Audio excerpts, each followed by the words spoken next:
Welcome back to the State of Play. So, Frederick Willem de Klerk, what do we say to this human?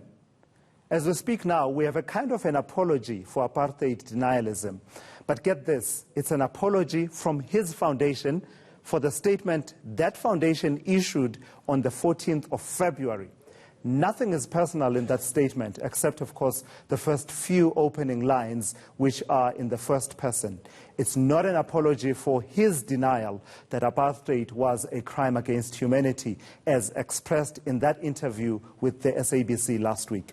Having used words throughout his political life, we know de Klerk is no fool when it comes to choice of words. It had to be his foundation apologizing and not him, because he can't bring himself to personally alter his views that apartheid was not a crime against humanity.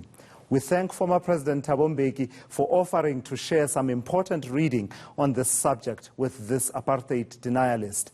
Hopefully it spurs on other denialists like him, including those who trivialize colonialism, to read up a bit more.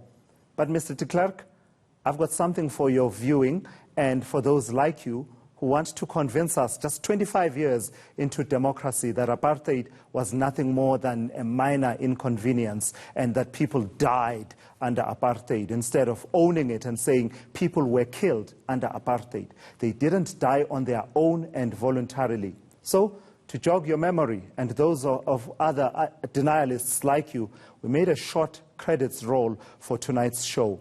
But it's not credit to the hard-working team that put together tonight's episode. It's to give credit and ownership for the evil crimes of apartheid to those who committed them.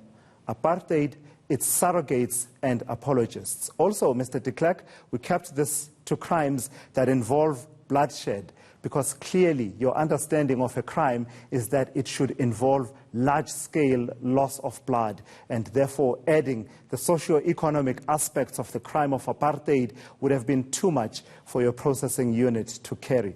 It's also a selection from the time you've been active in national politics as an MP, minister in various portfolios, and then president. We understand your central processing unit would probably not cope if we were to go beyond this era. So this is how we sign out for tonight, Mr. de Klerk, apartheid apologists and denialists.